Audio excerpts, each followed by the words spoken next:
Très heureux de vous accueillir pour ce nouvel épisode du podcast Balado Cachemire, 17 novembre 2023. Vous l'avez vu, hein, les marchés boursiers partis vers le haut. On a eu les chiffres sur l'inflation aux États-Unis et là, clairement, l'inflation semble sous contrôle, 3,2 %.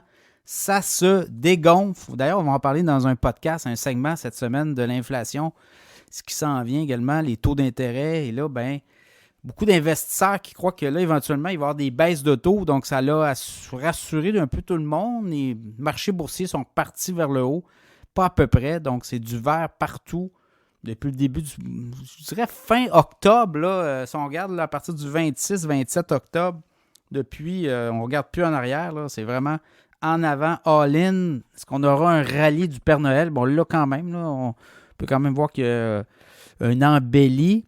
Est-ce qu'on va finir l'année un petit peu plus haut? On est autour de 4500 points, le S&P 500. Donc, beaucoup aussi, là, je pense qu'on pourrait avoir un petit rallye jusqu'à début janvier, peut-être jusqu'à la fin du mois de janvier. Puis après ça, ce sera une autre situation. On a eu quand même ça, là, regardez, jusqu'à la fin juillet, ça montait.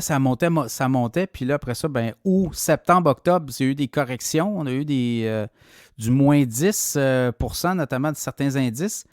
Et depuis le début novembre, c'est l'embellie. Donc, il y a ça. Autre chose, l'économie américaine va bien. L'économie canadienne va beaucoup moins bien. On va voir les chiffres aussi pour l'économie canadienne au niveau de l'inflation. L'inflation, on s'attend quand même à une baisse importante, l'inflation au Canada. Prix de l'essence, le pétrole, vous voyez, ça baisse aussi. Donc, les technos marchent à fond de train. On va jaser d'NVIDIA dans le podcast. Avant de parler des sujets, l'infolette financière, ceux qui veulent s'abonner, c'est 4 $. Ça part à 4 $. 4 $ par mois, vous le recevez une fois. 8 $ par mois, vous le recevez 4 fois par mois. Et 80 $, ceux qui aiment faire ça moins compliqué, là, 80 $ pour l'année, vous l'avez toutes les semaines. Et vous recevez comme ça des analyses de titres boursiers à surveiller. Vous avez plein d'informations aussi sur des titres qui ont progressé, sur des différents gestionnaires de portefeuille, comment eux gèrent leur argent, comment eux pensent que tel secteur peut être meilleur que tel autre secteur. Et je regardais aussi, il y en a qui vont acheter beaucoup de fonds indiciels. Et c'était le grand patron de BlackRock là, qui vend beaucoup de fonds indiciels. BlackRock est un émetteur de fonds spécialisé dans des secteurs. Puis il disait, lui, les gens qui veulent faire du rendement dans les prochaines années n'auront pas le choix d'acheter des actions individuelles, de sélectionner des titres qui vont performer au-delà des indices boursiers puis au-delà de ce que peut offrir peut-être des fonds, des catégories de fonds, des ETF, là, des FNB, fonds négociés en bourse. Lui, c'est sa vision des choses, évidemment, là. Mais dans l'infolette financière, vous avez ça. On vous donne beaucoup de titres à surveiller comme ça, des titres qui peuvent être gagnants et des secteurs qui peuvent être cycliques et qui peuvent repartir vers le haut. Et ça peut être intéressant là, pour vos placements boursiers. Sinon, les gens qui veulent prendre de la publicité, on a des forfaits à 300 $.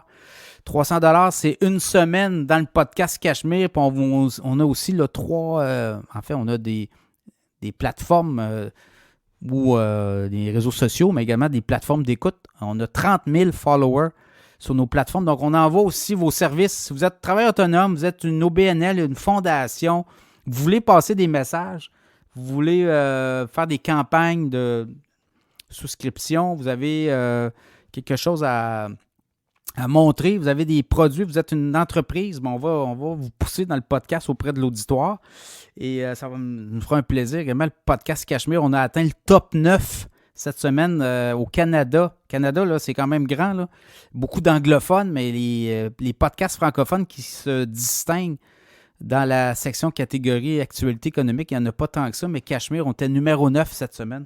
On a monté jusqu'au numéro 9. On vacille tout le temps entre peut-être la 25e position et la 9e, 8e dans ces eaux-là. Là. Mais pour vous dire que la compétition est très rude, mais on est écouté. Le podcast Cachemire est écouté. La communauté Cachemire a une valeur incroyable parce que 30% des auditeurs de Cachemire ont des postes clés au sein des entreprises, des PME. Donc, les PME, c'est quoi? C'est 500 000 dollars de revenus annuellement des PME. Donc, c'est des gens qui ont des positions clés. Donc, si vous voulez rejoindre les gens qui dirigent les entreprises, 30% des auditeurs du podcast, et Vous seriez surpris des noms que je vois passer, là, des gens qui nous écoutent. Là, c'est des PDG de grandes entreprises et de petites et moyennes entreprises. On a également des travailleurs expérimentés. 60% des auditeurs, c'est des travailleurs expérimentés dont le salaire est beaucoup plus élevé que la moyenne québécoise. Donc, tout ça fait en sorte qu'on a une auditoire assez unique en or. Et là, si vous voulez annoncer, vous voulez vous faire entendre, vous voulez gagner des clients, avoir des leads sur vos sites web, faites-nous signe sur les plateformes. On va se faire un plaisir de vous pousser sur nos plateformes, mais également dans le podcast Cachemire. Cette semaine, les sujets, l'inflation qui se dégonfle, on en jase, baisse des taux, ça pourrait aller au mois de mars. On parle de baisse de taux éventuelle au mois de mars, même qu'il y a des taux qui ont commencé à baisser là, sur les marchés hypothécaires notamment. Hydro-Québec ne l'aura pas facile.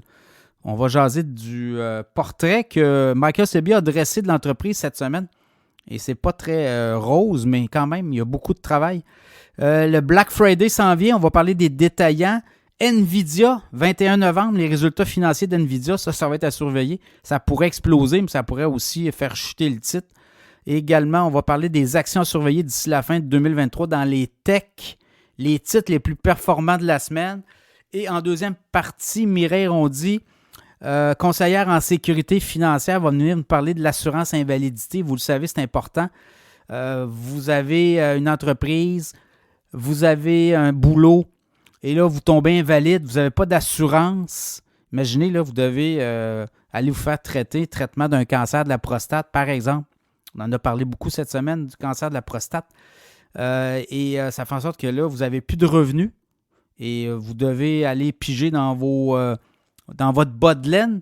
Une assurance invalidité, des fois, c'est 35, 40 $ par mois, dépendant du forfait que vous avez et les revenus que vous avez aussi, là, mais ça peut être 35, 50, ça peut être 90 $ par mois, mais c'est une protection que vous avez. Écoutez, on paye une assurance pour notre voiture, c'est ça que Mireille elle disait.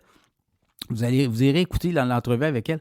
Elle dit les gens vont payer une fortune pour vous faire assurer leur voiture, mais c'est une tôle, là. C'est pas votre corps, c'est pas votre santé, là. Alors qu'une assurance invalidité garantit que vous allez avoir des revenus si vous avez une maladie ou un traitement. Également des rentes. Les gens vont s'acheter des rentes à leur retraite ou en arrivant près de la retraite. Ça peut être une façon de faire aussi. Ceux qui n'ont pas de fonds de pension, vous pouvez vous acheter une rente. Ça, c'est possible. On va parler de ça aussi avec Mireille Rondy, conseillère en sécurité financière. Alors, bonne écoute.